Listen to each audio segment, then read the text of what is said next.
What if I told you that some of your favorite fandoms, superheroes, sci-fi, and animation were shaped by black creators whose names you might not even know? From the mastermind behind Static Shock to the woman who inspired real-life astronauts, today we're diving into the legends who have changed the game. Welcome back to Tangled Fandom, the podcast where Disney meets the multiverse of fandoms. I am Reggie, your guide to the multiverse of pop culture, and today I'm flying solo because Erica's under the weather. So, as promised, I am bringing you part two of our conversation on real life black icons who revolutionized everything from animation to comics. And today I'm focusing on the non Disney icons. But before we jump in, I have a question for you. What's your earliest memory of seeing a character in non Disney media and thinking, that could be me? Take a second to pause and let us know in the comments. Who was that character and why did they resonate with you? We'd love to hear from you. So to kick things off, I want to talk about a wonderful woman that I had the opportunity to meet at the Cincinnati Comic Con in 2018. I'm talking about Nichelle Nichols. Okay, in 1966, Nichelle Nichols took on a role as Lieutenant Uhura, a communications officer aboard the USS Enterprise in the show Star Trek. She wasn't a maid or a sidekick. She was fourth in command on the starship in the 23rd century. Now, this is iconic because at the time, black women were rarely seen in positions of authority on TV. So she was a revolutionary. And she was so iconic and impactful that even Dr. Martin Luther King was a Trekkie because of her. In fact, he said that Star Trek was the only show that he and Coretta let his children stay up to watch. Now, why is that important? Well, the show considered leaving the show after the first season. She wanted to go do Broadway. And at an NAACP fundraiser, Dr. King actually stopped her and said, no, you can't do that. He actually told her very seriously, don't you understand what this show is doing? For the first time, we as in people of color, we as in black people, are being seen the world over as we should be seen. You are marching and you are reflecting what we are fighting for.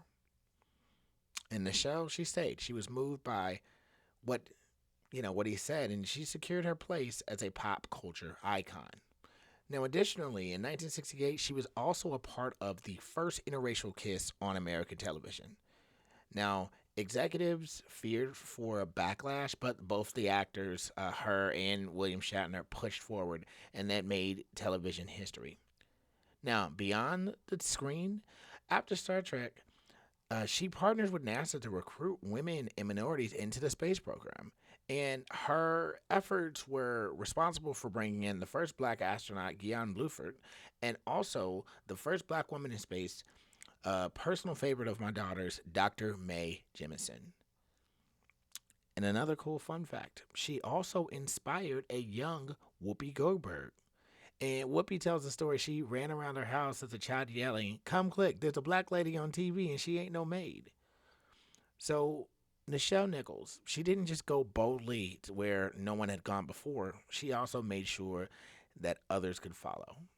And Miss Nichols passed away back in 2022, but I'll never forget, as I mentioned earlier, meeting her and her telling me that she thought my daughters were beautiful.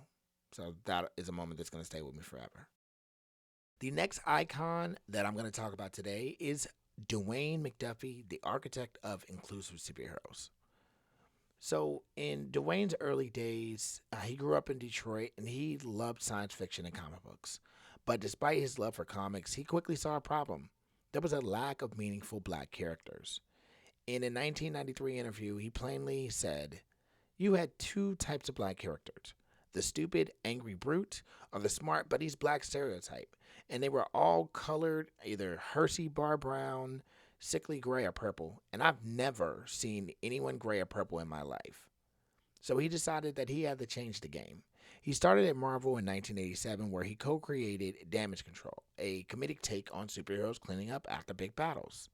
And then in 1993, he co-founded Milestone Media with Dennis Cohen, Michael Davis, and Derek Dingle. Now, Milestone introduced characters like my personal favorite Static, Icon, Hardware, and Blood Syndicate. These were black superheroes with depth and complexity. the cool thing about it is that unlike typical licensing deals, Milestone had full creative control while DC Comics published their work. And they did well, which was completely unheard of. Not only was Milestone telling the stories about the characters they wanted to, they were selling well.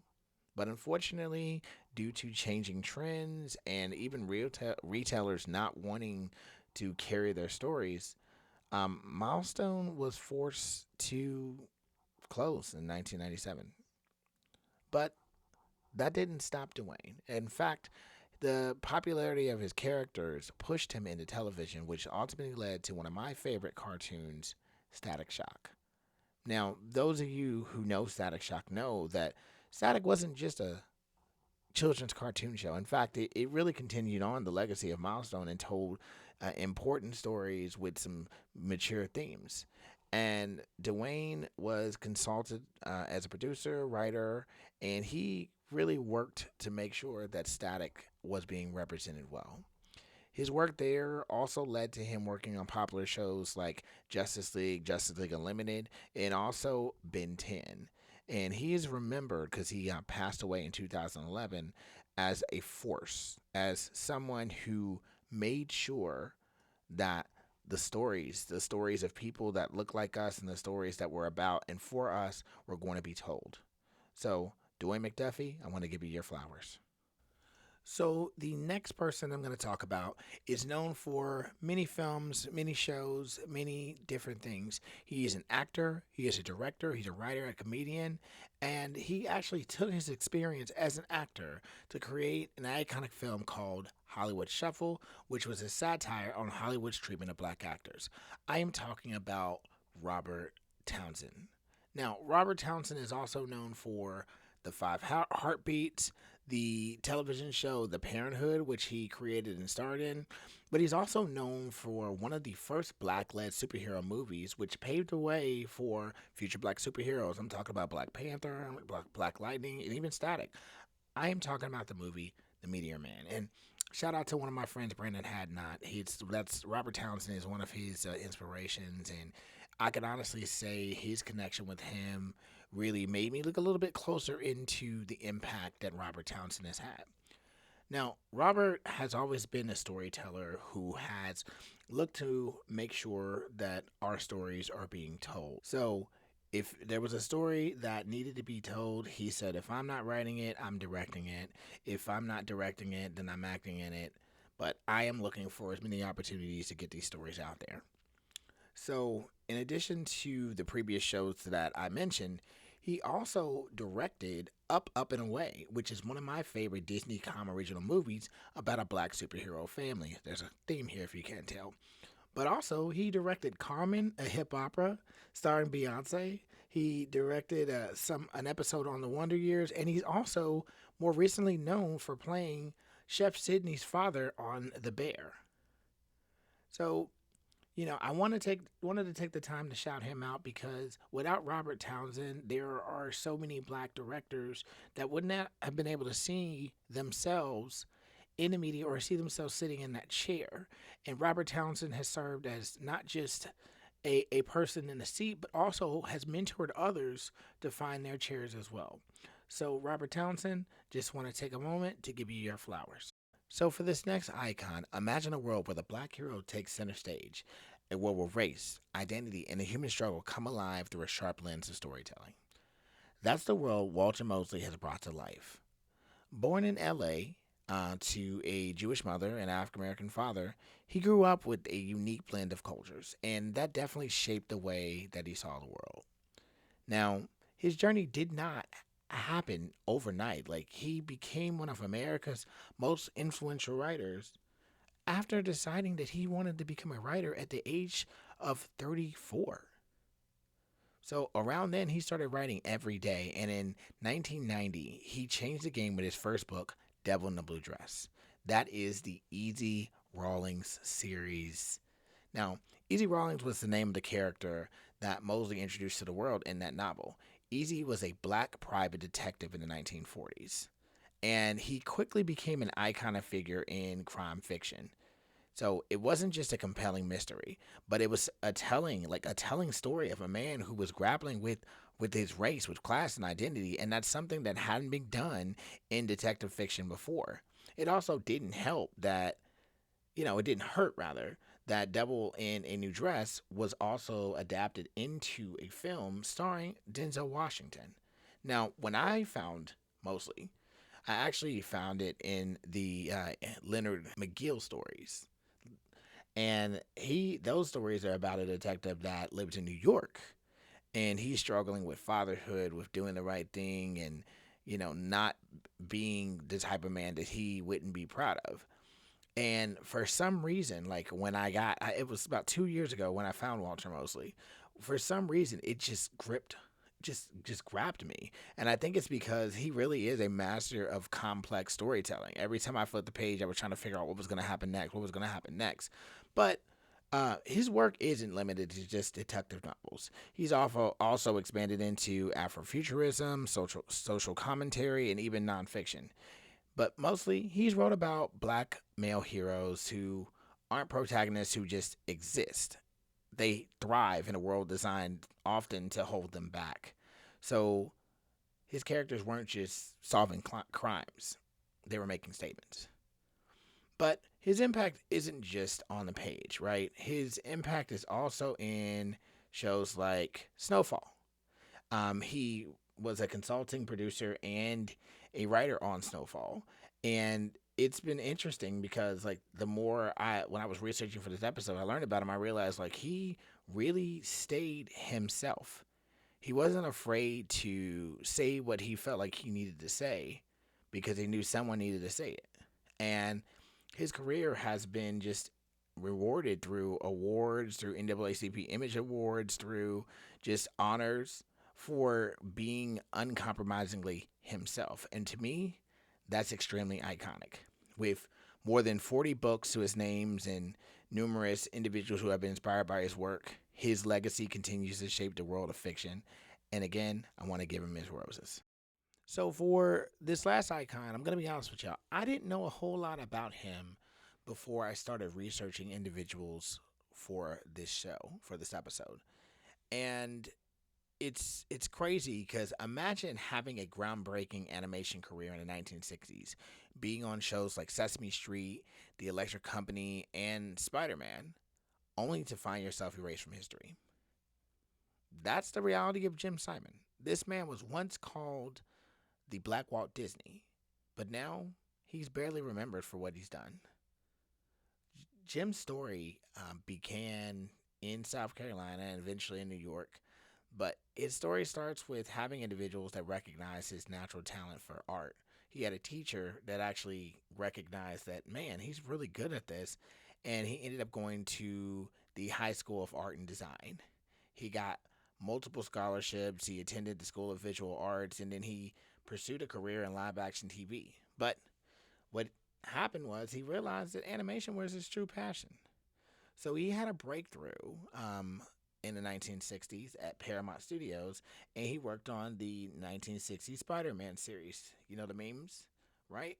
But what he realized is that he was going to be stuck. Advancement came very slowly, and it was hindered by racism. So eventually he became frustrated and he wanted more control over his work. So in the 1970s, he did something bold. He quit his stable job to go freelance and start his own animation company, Wantu Animation. Now, Wantu wasn't just another animation studio. Wantu means beautiful in Swahili, and Simon was determined to create a space where diversity could thrive. He wanted Wantu to reflect the real America and give black artists opportunities to grow. The company's big break came when they worked with Sesame Street, The Electric Company, and Vegetable Soup, creating energetic, sharp-line animations that set them apart from the rest. Despite this early success, Wantu faced tough times when he decided to move the company to Hollywood in the 1970s. Now, while Simon believed that the move would help his company grow, Hollywood proved to be a much harder place to break into. By the 1980s, he found himself working for corporate studios again, but he did get to work on a couple of my favorite projects, Teenage Mutant Ninja Turtles and X-Men. But as he moved into the 90s, things took a darker turn, and he retired, sinking into depression and battling alcoholism. And for years, he vowed he would never draw again. But something happened. A simple challenge from a friend changed everything. With oil, pastels in hand, he began drawing again. And he rediscovered the joy of creation. He even drew a portrait of Barack Obama, which was inspired by parallels that he found between Barack Obama's rise and his own struggle to break racial barriers in animation. And that was just, it was like the light bulb went off. And he reclaimed his spark to, dream big. And while his contributions to animation are often overlooked, as I said, I didn't know anything about him. He was a pioneer. He was a pioneer, and his impact on children's programming is undeniable. And here on Tangled Fandom, we want to give him his flowers. So, as we conclude this episode and wrap up this Black History series, I challenge you as an audience to reflect on the extraordinary contributions of Black creators, innovators, and visionaries who have shaped the world of animation, storytelling, and beyond. Look, throughout history, Black culture has continuously reshaped the narrative. And while we have stories right now like Captain America, Brave New World in the theaters, this wouldn't happen if we didn't have individuals that were more than just artists. They were activists, educators, and dreamers who weren't afraid to challenge the boundaries of what were possible in their fields. And they inspire us all to keep fighting for a world that values diversity and inclusion. So while we've only scratched the surface in this series, the journey to the discovery doesn't end there. The story of Black history is ongoing, and every voice, every contribution deserves to be heard and celebrated. So we want to thank you for joining us on this journey through Black history. And just remember, Black history is not just for 1 month, it's for every day. So until next time, keep embracing the fandoms that you love. See you real soon.